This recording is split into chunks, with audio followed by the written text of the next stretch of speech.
Это Мидзура. Мужская японская прическа периода Кофу, но обо всем по порядку.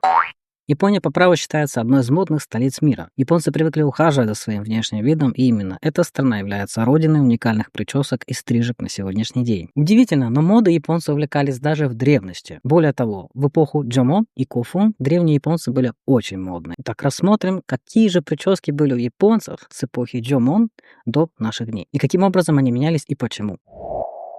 Эпоха Дзёмона — период примерно от 13-го тысячелетия до нашей эры до 300-го года до нашей эры. Период длился примерно 10 тысяч лет. Да, это было давно. Когда вы слышите такие цифры, вероятно, думаете, что тогда ходили потлатые немытые люди в шкурах, но это не так. Это было относительно мирное время, когда охота была основным источником существования, и гармония в общественной жизни ценилась. В это время происходило культурное развитие, например, развитие методов приготовления пищи и возникновение веры в природу, а также развитие моды, например, появление украшений из ракушек и камней и техник вышивки на одежде. Также в то время появились глиняные фигурки догу, которые могут выглядеть как инопланетяне в очках, но посмотрите, сколько на них украшений. Тут даже на сосках украшения видно. И какие на них одежды, какая фабрика, какие details. Что до модных причесок эпохи Дзёмон, многие из этих причесок были сделаны в стиле камиюи, когда волосы завязывали нитками, создавая уникальные и красивые укладки. В кургане Торихама в префектуре Фукуи был найден самый старый лакированный гребень в Японии, который, как полагают, датируется ранним периодом Дзёмон, около 6000 лет назад. А в других археологических раскопках были найдены шпильки для волос из костей и прочее. Все это говорит о множестве вариантов причесок, которые существовали в ту эпоху.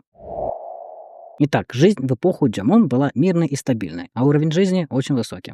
Это давало людям свободное время, чтобы заботиться о своей прическе и создавать новые стили. Присутствовали разнообразные прически. Если учесть аксессуары, становится ясно, что у японцев был высокий уровень чувства моды, сравнимый с чувством моды у древних египтян. Это была не моя мысль, я ее из статьи спер. Прически, напоминающие косы, находят на глиняных фигурках еще со времен периода Дзёмон. По сути, косы — это этническая прическа японцев, которая исчезла на очень долгое время из истории, а вернулась в моду совсем недавно. Что, кстати, породило некоторые споры по поводу культурной апроприации со стороны людей черной культуры, скажем так. Но надо понимать, что прическа в виде косичек не принадлежит только африканцам. В 2019 году исследовательская группа, работающая под руководством Национального музея природы и науки, обнародовала генетическую информацию, полученную в результате изучения человеческой кости периода Дзёмон. Кости было 3800 лет. Кость принадлежала женщине. Результаты показали, что ее волосы были тонкими и вьющиеся, прям как у меня, поэтому я ношу парик. Популярность косичек достигла пика в средний период Дзёмон. Почему люди Дзёмон заплетали волосы в косы? Возможно, это считалось стильным. И, конечно, это было связано с удобством. Чтобы уложить очень вьющиеся волосы, имеет смысл заплетать их в косы. Такие волосы было трудно укладывать, как и волосы жителей Африки. Поэтому никакой культурной апроприации тут нет. Оправданы.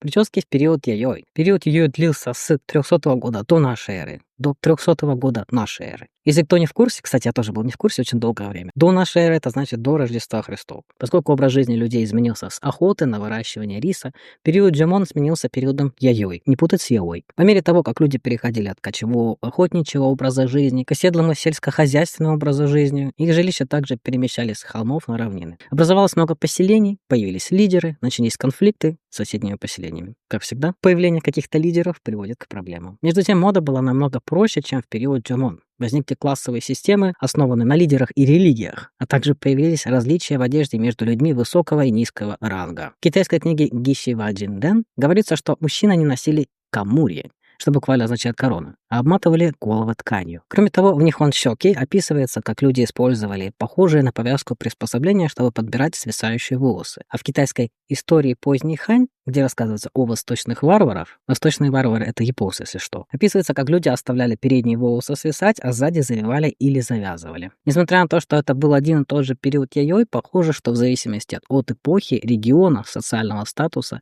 и разницы в возрасте создавались самые разные прически. Прически периода Кофу. Период Кофу — это период от 250 либо 300 года нашей эры до 538 года нашей эры. У кого проблемы с числительными, так же как и у меня, 250-538. В период Кофу около 100 региональных государств были объединены под властью династии Ямато и стали называться Вакуку. Что касается причесок в период Кофу, то стиль Мизура был распространен среди мужчин относительно высокого статуса. Одна из теорий заключается в том, что по мере того, как бронзовые и железные орудия труда получали все больше распространения, а сражения становились все более интенсивными, длинными. Связанные волосы, возможно, использовались в качестве подушки между шлемом и головой для защиты от ударов. Мидзура – это самая древняя зарегистрированная мужская прическа в Японии, существование которой подтверждено благодаря найденным при раскопкам глиняным фигуркам ханьва и другим артефактам. В Йосиногаре, поселок на острове Кюсю, где находится археологический памятник крупного поселения периода Яйой, был найден череп, над ухом которого был обнаружен пучок волос. Анализ показал, что волосы, которые, как предполагалось, принадлежали взрослому мужчине, судя по их форме, были частью прически Мидзура. Это открытие впервые показало, что прическа Мидзура была распространена и среди взрослых мужчин в период Яйой. Существует два типа Мидзуры – аге-мидзура и саге-мидзура. Аге-мидзура – пучок волос завязывается около уха, волосы скручивают в петлю или сворачивают, а затем завязывают наверху узлом, в результате чего верхние и нижние концы торчат наружу. По мне очень получилось. Укороченный вариант прически носили предположительно простые люди, фермеры. Большие пучки и длинные делали люди, наделенные властью. То есть буквально, чем длиннее и ниже мидзура, тем ты круче. Возможно, они даже мерились длинами своих мидзу. Это, конечно, предположения, которые были выдвинуты на основании изучения фигурок ханьва. Саги мидзуру – это обычно просто одна петля волос. Описать сложно, поэтому просто покажу. Я не претендую на достоверность, просто развлекательный контент, понимаете. Они бывают разной длины, размеры и способы завязывания. Пучок волос сделаны путем обматывания его длинной веревкой и придания ему формы стержня. Это галстук. Но в некоторых фигурах ханьва можно увидеть даже эти веревочки, формирующие такую прическу. Остальные волосы, возможно, собирались в пучок или хвост на макушке, или ниже. Иногда присутствовала челка, разделенная прямым пробором. Еще один вид мизуры, тоже саги-мизура, это хвосты, свисающие по обеим сторонам от лица. Они также могли быть обмотаны тканью или шнурками. Такая прическа до сих пор популярна, и ее часто можно увидеть в аниме. Наверное, это ответ на вопрос, который вы не задавали. Почему в аниме персонажи часто изображаются с двумя хвостами? От 794 года до 1185 года, в период Хэйан, мужские прически стали более изысканными, и появилась прическа, называемая маге. Маге буквально пучок. Традиционная японская прическа. Она была особенно популярна среди самураев. В то время среди лидеров было принято носить корончатые шапки и шляпы эбоси. Шапки эти имеют кучу видов, но вернемся к прическам в период Хэйан. Про шапки можно отдельный выпуск снимать, правда, я не думаю, что кому-то это будет интересно. Вот эта прическа называется камури-щита. И заключается в том, что волосы собираются вокруг головы, пучок поднимается на макушку и завязывается фиолетовой нитью. Корона была похожа на мешок, в который можно было заправить волосы. По сути, функционально это и был мешок для волос. Простые люди, как мужчины, так и женщины, обычно носили волосы просто завязанными и оставляли концы свисать. В общем, это то, что мы сейчас называем простым конским хвостиком. Так что конский хвост изобрели японцы. Период Камакура. 1185-1333. После периода Хэйан обычай носить эбоши постепенно распространился и среди простого народа. А с периода Камакура до первой половины периода Мурамачи возник обычай, согласно которому считалось постыдным не носить головной убор. В то время шляпа эбоши была символом мужественности, и ее снятие либо лишение было унизительным и постыдным актом и могло стать источником конфликта. Хосукава Масамото был военачальником с конца периода Мурамачи до начала периода Сэнгоку и был известен множеством необычных поступков. Например, он избегал сексуальных отношений и вообще женщин. Ходили слухи, что он мог творить разные чудеса, например, висеть в воздухе и говорить на странных языках. Одним из его поступков также был его отказ носить шляпу эбоши, потому что она ему не нравилась. Я могу его понять. Также в период Камакура появилась прическа самураев, знакомая по историческим драмам, которая называется сакаяки. Это один из видов прически мага. Та самая странная самурайская прическа, при которой выбривается лысина на голове. Когда я видел эту прическу очень давно, у меня первая мысль, которая возникла по поводу причины существования такой прически была: наверное, они все брили бошки в знак солидарности лысеющим мужчинам. Ну, чтобы ты полысел, но никто об этом не узнает, потому что ты уже лысый. И я подумал, что это было очень умно, но на самом деле причина была в другом. Сакайки подразумевает бритье волос от лба до макушки. Говорят, что эта традиция изначально зародилась, когда аристократы выбривали волосы на лбу в форме полумесяца, поскольку их головы потели, когда они носили корончатые шапки или шляпы эбоши. В ту эпоху волосы на макушке головы удаляли, чтобы голова не запотевала при ношении также шлема кабуто. Вероятнее всего, они использовали деревянные щипчики, называемые гещики, которые похожи на пинцет, чтобы захватывать и выщипывать каждый волосок по одному. Это звучит очень больно. Чтобы понять боль самураев, попробуйте выщипнуть хотя бы один волосок из своей бороды. И желательно в зоне шеи. Иногда после выщипывания голова оставалась вся в крови, но это не практиковалось постоянно. Обычно во время войн. В период Камакур уход за волосами и телом начал становиться привычкой даже среди простых людей. Волосы расчесывали раз в 3 дня и принимали ванну раз в 5 дней. И это довольно часто для того времени. Период Муромачи с 1336 по 1573 годы. В 1336 году появился сёгунат Муромачи. Это было время, когда в Японии началась эпоха самураев. У мужчин стало обычным делом собирать лишние волосы хвост и завязывать их веревкой в форме палочки или завязывать волосы в пучок, сгибать его и укладывать на макушку, на лысину. Период Сэнгоку с 1467 по 1615 годы. В этот период европейцы начали посещать различные части Японии. Судя по всему, для создания прически сакаяки, уникальной прически самураев, использовалась складная западная бритва. Сначала это была временная мера для самураев во время сражений, как я уже говорил ранее, но в эту эпоху войны не прекращались. Период Сэнгоку означает буквально эпоха воюющих провинций. Постепенно сакаяки стала стандартной прической самураев, но постоянное выщипывание волос вызывало воспаление кожи головы, что затрудняло ношение шлема. Ода Нобунага, военно-политический лидер и выдающийся самурай той эпохи, известен тем, что был одним из первых, кто принял новые культуры. После того, как Ода Нобунага начал пользоваться бритвой, среди самураев стало обычным делом брить голову для ношения шлема. В то же время борода стала считаться символом мужественности. Никогда такого не было. И вот опять. Бороды были настолько популярны, что стали модны и среди простых людей. Мужчин без бород высмеивали, называя их лица женственными, буквально говорили «женское лицо». Поэтому многие мужчины часто носили накладные бороды. Известен своими поддельными бородами и Тоётоми Хидэёси. Это японский военный и политический деятель, объединитель Японии. Есть запись о том, что в 1594 году он отправился любоваться цветением сакуры, надев накладную бороду и брови. Говорят, что Ода Нобунага дал ему прозвище «Лысая крыса». Видимо, он дразнил его, намекая на то, что его тонкие усы похожи на крысиные. Существует письмо Оды Нобунаги, адресованное жене Тоётоми Хидэёси. Когда жена Хидэёси посетила Нобунагу, она, по-видимому, жаловалась на постоянные измены мужа. В благодарственном письме за визит Нобунага похвалил ее за то, что она стала еще красивее, чем прежде, а затем назвал действия Хидэёси возмутительными и выразил ей свое сочувствие, сказав: «Эта лысая крыса никогда больше не найдет себе такую жену, как ты». На самом деле, Тоётоми Хидэёси, по-видимому, был очень обеспокоен отсутствием приличной бороды и бровей. И говорят, что в последние годы жизни он заказал себе портрет с накладной бородой. Для военачальников периода Сэнгоку иметь редкую бороду считалось позором. Для нынешних японских мужчин, которые стараются делать эпиляцию не только ног, но и иногда лица и других частей тела, это, возможно, звучало бы странно. Как видите, стандарты красоты, представления о том, как должен выглядеть мужчина, менялись с течением времени невероятным образом. И, конечно, не только в Японии. А это означает лишь одно, что это всего лишь вкусовщина, и никакая прическа, никакое отсутствие или присутствие бороды не может служить признаком мужественности.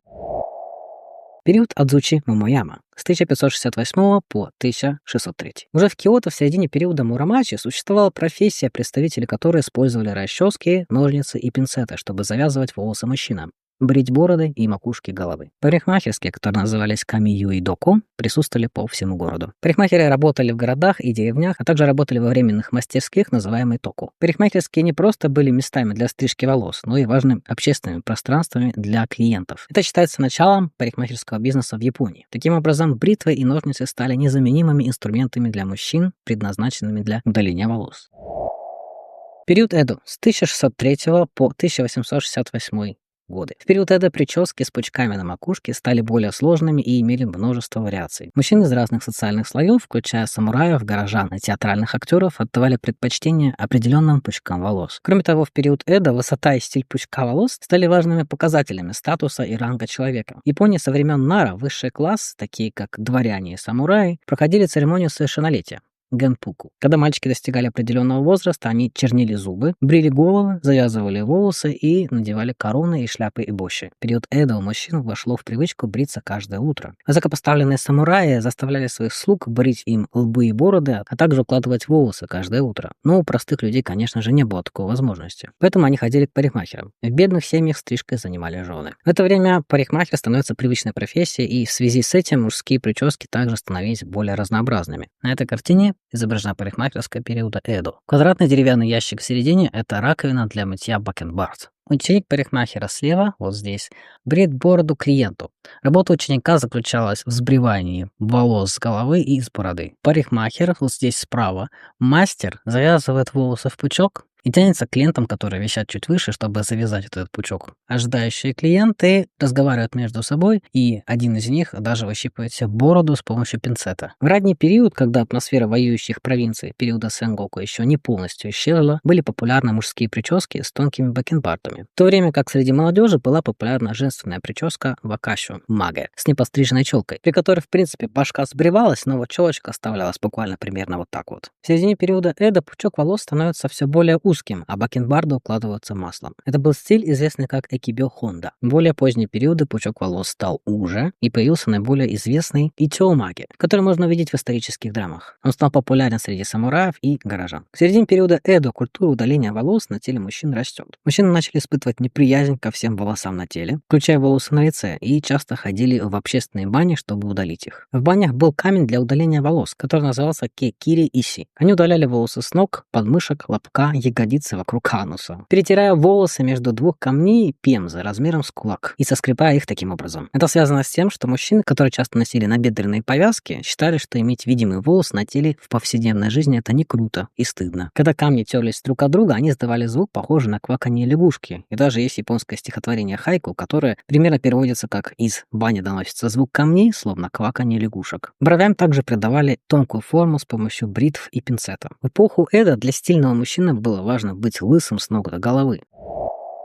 После окончания периода Сэнгоку обычай бритья бороды распространился среди самураев. Это произошло потому, что больше не было необходимости демонстрировать военную мощь. Но пропорционально этому среди молодых людей стали популярны бакенбарды и усы как модный стиль, а также стало популярным использование масла для укладки бороды. Это произошло под влиянием актеров кабуки, которые одевались экстравагантно, носили бороды и устраивали дебоши в городах. Те, у кого не было бород, делали бороды из бумаги, укладывали их воском и сосновой смолой и подвешивали к ушам на бумажной нитке. Они также рисовали бороды на лицах чернилами. Самым популярным типом бороды была впечатляющая большая борода, которая росла от носа до щек. Сёгунат это посчитал это нежелательным, как обычно, поскольку нарушало общественную мораль, и в 1670 году они сдали указ запрет на большие бороды, запрещавший носить бороды всем, независимо от ранга или статуса. Формулировка была такая: большие бороды излишне способствуют созданию грубого и мужественного образа, вызывают в памяти наследие периода воюющих царств и увеличивают число хулиганов. Короче, сёгунат Эдо боролся с токсичной маскулинностью еще 400 лет назад. Однако, конечно же, горожане на это забили в очередной раз, и поэтому в 1686 году запрет был снова издан, а мужчины, носившие бороды, подвергались арестам и наказаниям. Это лишний раз доказывает, насколько модными были бороды среди простых людей, и как трудно им было от них отказаться. В качестве исключения, по-видимому, старикам, которые не могли бриться самостоятельно, монахам-аскетам и некоторым профессиям,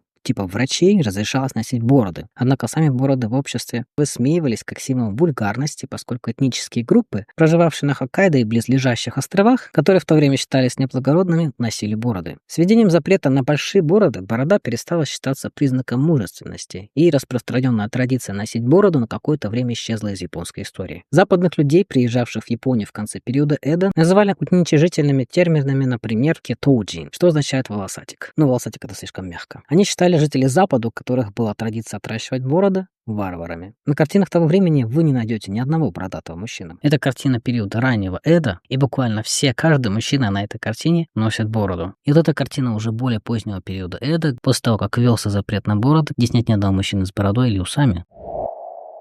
Период Мэйджи, это уже ближе к нам. 1868-1912. В период Мэйджи бороды снова стали популярными. В период Сэнгоку бороды были символом силы, но теперь они стали популярны как символ цивилизации и просвещения. В то время бороды были популярны на Западе. Бороды стали отращивать политики, вернувшиеся с Запада, а также люди таких профессий, как деятели культуры, ученые, учителя и врачи. То есть вчерашние волосатики и варвары стали внезапно символом просвещения. На этой картинке члены правительства Мэйджи, и у всех бороды. На этом фото Нагаока Гаэши, армейский офицер. Эти усищи называли пропеллерной бородой, и он хвастался ими, называя их лучшими в мире. И с ним очень сложно поспорить. С конца периода Эдо и до начала эпохи Мэйджи распространилась тенденция коротко стричь голову. Вместо того, чтобы завязывать волосы в пучок, под влиянием западной моды. Эта тенденция еще больше усилилась после приказа об обрезании волос и изъятии мечей правительства Мэйджи. Этот указ был издан правительством Мэйджи в 1871 году, и в нем говорилось, что пучки волос на макушке должны быть отрезаны,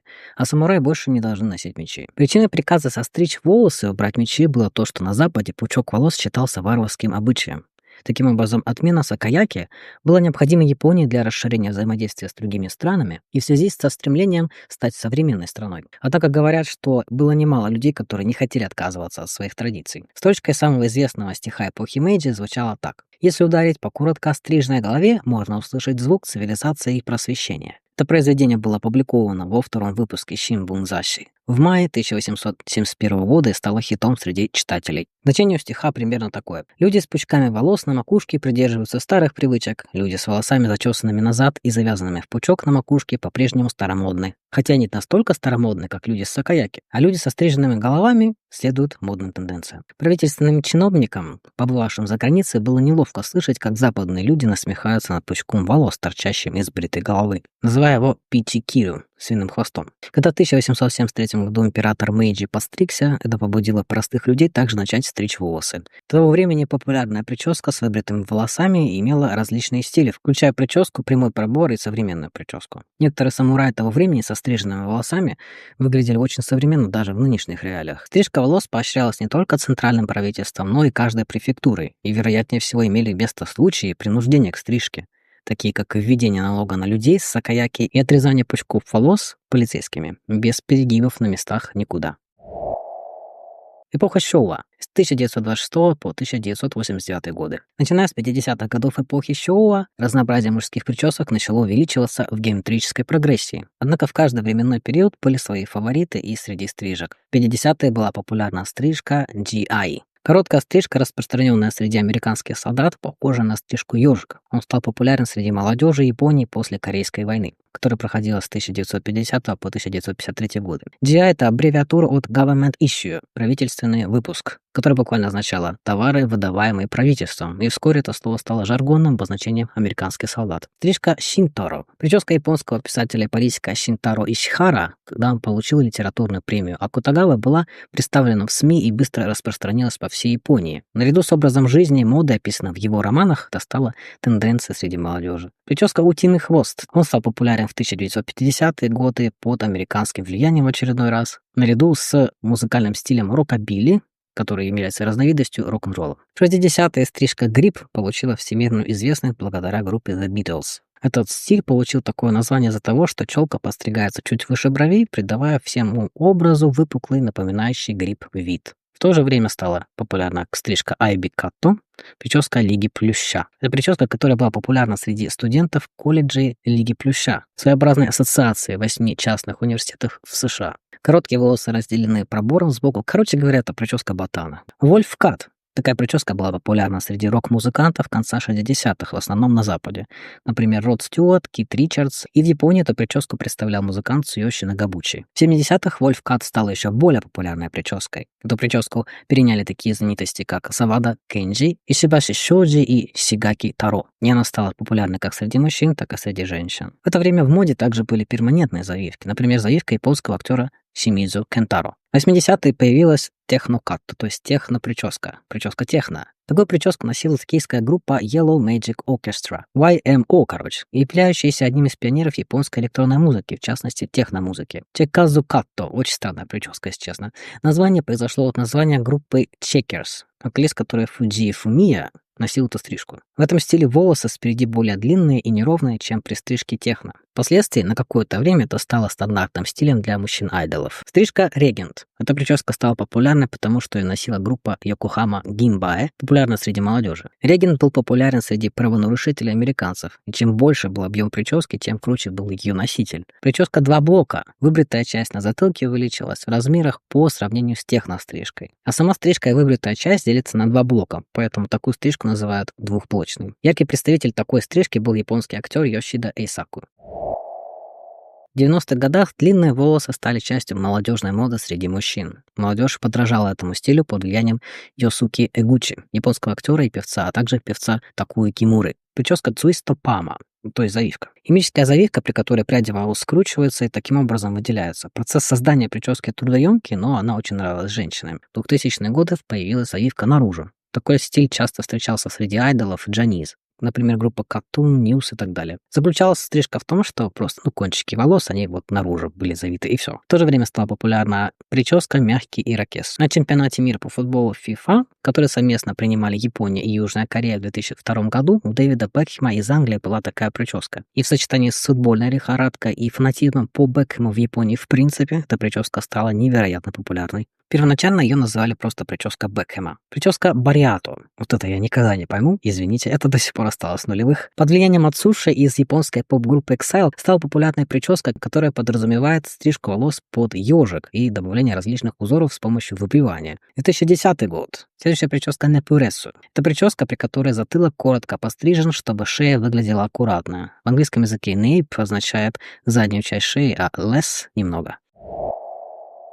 2020. Наконец-то мы добрались до нашего времени. На данный момент самая популярная прическа среди японцев мужчин — это масью. Масью сёто, масью като, не знаю, по-разному, короче говоря. По сути, тот же гриб от Beatles, только немного трансформировался и снова стал популярной. Такую прическу носят не только мужчины, но и женщины. В зависимости от укладки этот гриб может выглядеть по-разному. Это может быть и завивка, и прямые волосы, разделенным прямым пробором или вообще без пробора. То есть, по сути, все современные японские мужские прически — это вот вариация этого гриба. Если вы хотите быть стильным, носите гриб с собой. Это же мой гриб! Вот такая ситуация с прическами и мужскими в Японии. У меня есть телеграм-канал. Приходите, подписывайтесь, чтобы пообщаться с другими подписчиками. Если понравилось видео, поставь лайк. Можешь не ставить, в принципе. Ну, конечно, нуждающийся, но не настолько. Это все. Пока. Если учесть Если учесть аксессуары и общую согласованность, период Камакура с 1185 года по 1300. Это Мидзура.